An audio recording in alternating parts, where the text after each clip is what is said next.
Sinister Stories. Dr. Henry Voss stared at the MRI machine, a monstrous piece of technology, humming and clanking with a life of its own. Its cylindrical body glowed faintly under the harsh fluorescent lights of the hospital's imaging room. He had seen it thousands of times, yet today, something felt different.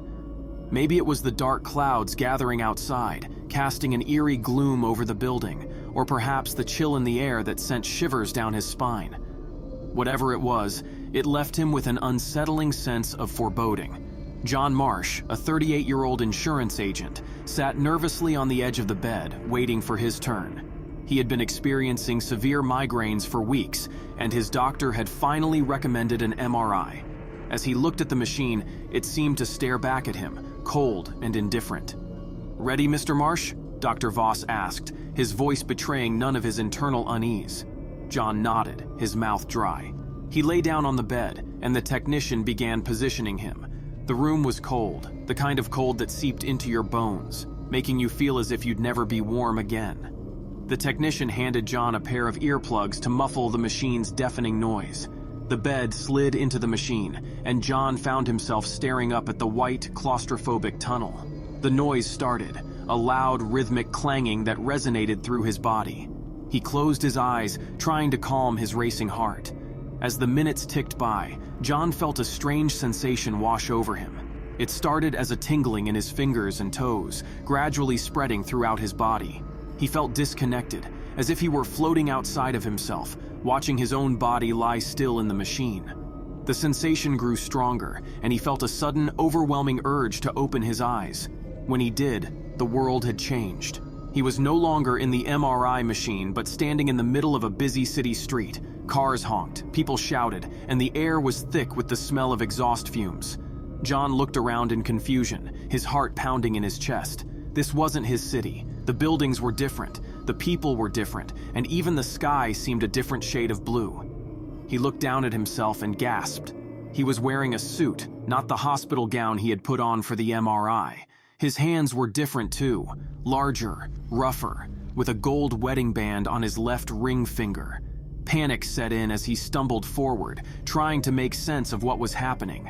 He reached into his pocket and pulled out a wallet. Inside, he found an ID card with a picture of a man who looked vaguely familiar but wasn't him.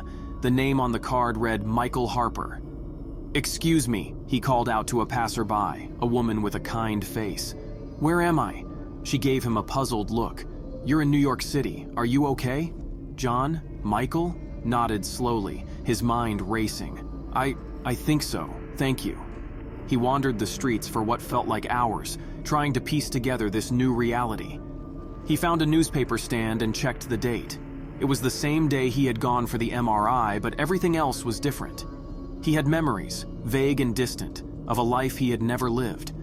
A wife named Sarah, 2 children, a job as an architect. None of it made sense, yet it all felt real. Desperate for answers, he made his way to the address on the ID card. It was a nice apartment building in a quiet neighborhood. He hesitated before ringing the doorbell, his heart pounding in his chest. A woman answered, her eyes widening in surprise and relief. "Michael, thank God, where have you been? I've been worried sick." "Sarah?" he asked tentatively. "Of course, it's me," she replied, pulling him into a tight embrace. "Are you okay? You look like you've seen a ghost."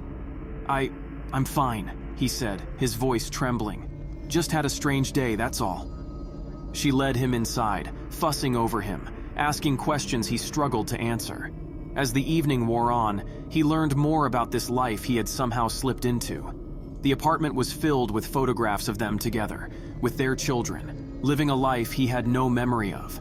Yet, he found himself falling into the role, responding to Sarah's questions and the children's excitement with an ease that surprised him. Days turned into weeks, and John, now Michael, began to adapt to his new life. He went to work, played with his kids, and tried to push away the nagging feeling that he didn't belong. But the migraines persisted, more intense than ever, and with them came flashes of his old life. He saw himself sitting in the MRI machine, felt the cold of the hospital room, and heard the rhythmic clanging of the machine. One night, as he lay in bed next to Sarah, the pain became unbearable. He got up, careful not to wake her, and went to the bathroom. Staring at himself in the mirror, he felt the world tilt and spin. He gripped the sink, gasping for breath as the room seemed to dissolve around him. When he opened his eyes, he was back in the MRI machine. The noise had stopped, and the bed was sliding out of the machine. Dr. Voss and the technician were there, looking concerned. "Mr. Marsh, are you all right?" Dr. Voss asked, helping him sit up. John looked around, disoriented. The hospital room was just as he had left it, but something felt wrong. He touched his face, his hands. Everything felt different. He looked at Dr. Voss and the technician, their faces filled with worry. I don't know," he said, his voice shaking. "I was somewhere else." Dr. Voss exchanged a glance with the technician. "It's not uncommon to feel disoriented after an MRI, especially if you fell asleep during the procedure. Let's get you checked out." They led him to a nearby examination room where a nurse took his vitals. Everything seemed normal, but John felt anything but. As he left the hospital, the world outside seemed alien to him. The buildings, the people, even the air felt different. He reached into his pocket and pulled out his wallet. The ID card still read John Marsh, but it felt like a lie. Over the next few days, John struggled to reconnect with his old life. His memories of being Michael Harper were vivid and detailed, more real than his life as John Marsh. He found himself instinctively doing things Michael would do, craving foods he had never liked before, and dreaming of a family that wasn't his. Desperate for answers, he began researching dissociative identity disorder and other psychological conditions, but nothing seemed to fit his experience. He visited doctors and therapists, but none could explain what had happened to him. The migraines continued, each one bringing with it flashes of Michael's life. One evening, he decided to visit New York City. It was a long shot, but he had to know if Michael's world was real. He found the address of the apartment building from his memories and stood outside, his heart pounding in his chest. It was exactly as he remembered. Taking a deep breath, he rang the doorbell.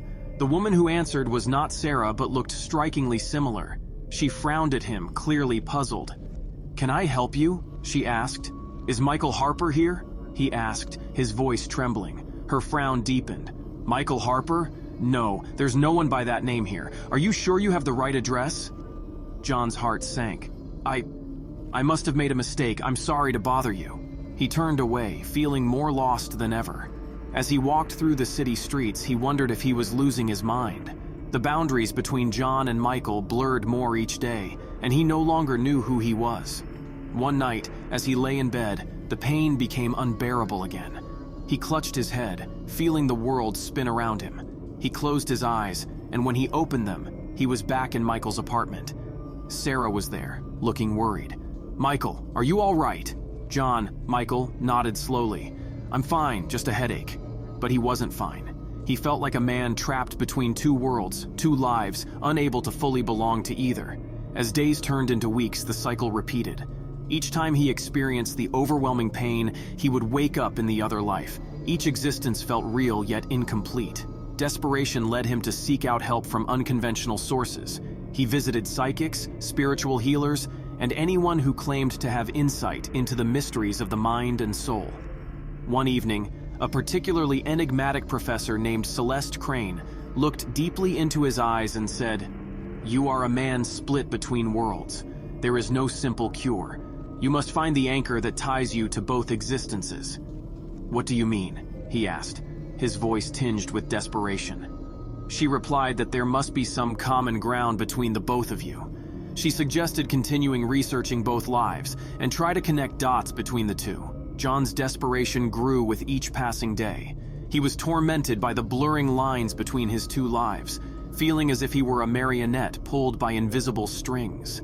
The migraines had become a cruel reminder of his fractured existence. Determined to find a solution, he meticulously researched everything he could about MRIs, memory anomalies, and psychological fragmentation. One night, after poring over countless articles and forums, he came across a theory suggesting that the MRI machine might not just have captured his brain, but might have altered his reality. The thought was both terrifying and intriguing. What if the MRI had somehow caused this splitting effect, and another MRI might be able to restore the balance. The next morning, John made his way back to the hospital, his heart pounding with a mix of hope and fear. He approached the reception desk, asking to schedule another MRI. The receptionist raised an eyebrow but complied with his request. As John lay on the bed waiting to be slid into the machine, he tried to steady his breathing. The same cold, oppressive air filled the room, and the machine's mechanical noises began their rhythmic clanging. He closed his eyes, trying to focus on the hope that this might end his torment. Minutes later, the bed slid out of the machine. John felt a momentary disorientation as he looked around, expecting to see the sterile hospital room. Instead, he found himself back on the busy city street. But something was different. The city was quieter, less chaotic, and the people around him seemed to move in slow motion. John stumbled through the street, his heart racing. The air was still thick with the smell of exhaust, but the colors were muted. As he approached the familiar apartment building, he felt a strange sense of déjà vu. He rang the doorbell with trembling hands. The door opened and there was Sarah. But she looked at him with a mix of confusion and concern. "Michael, you're back. We need to talk." John's mind whirled. "Back? I was just in the hospital." "Hospital?" Sarah looked perplexed. "You haven't been to the hospital. You disappeared for days. I thought I'd lost you." A cold dread washed over him. The city outside was real and yet not. The walls of his apartment seemed to close in, pressing on him from all sides. He felt the migraine return, a brutal reminder of his fractured reality. Suddenly, the room began to dissolve. The walls warped and twisted, and the familiar apartment melted away. John closed his eyes, feeling as though he were falling through a dark, endless void. When he opened them again, he was lying in the MRI machine once more, the noise and clanging replaced by a deafening silence. Dr. Voss and the technician were there, their faces etched with concern. "Mr. Marsh, are you all right?" Dr. Voss asked, helping him sit up. John looked around, the hospital room feeling more surreal than ever. I don't know," he admitted, his voice trembling. "I was in the city and then—" Dr. Voss interrupted gently. "It's not uncommon for patients to experience disorientation after an MRI. You might be experiencing a form of dissociation. Let's get you checked out and see if we can help." As he left the hospital, the boundaries of his existence felt even more tenuous. He realized that he was trapped in a cycle, unable to reconcile the two lives. Each MRI seemed to reintroduce him to the same cruel dilemma, leaving him to navigate between two worlds that were equally fragmented and incomplete. The realization hit him. The MRI machine was not a tool to fix his reality, but the source of his splitting torment.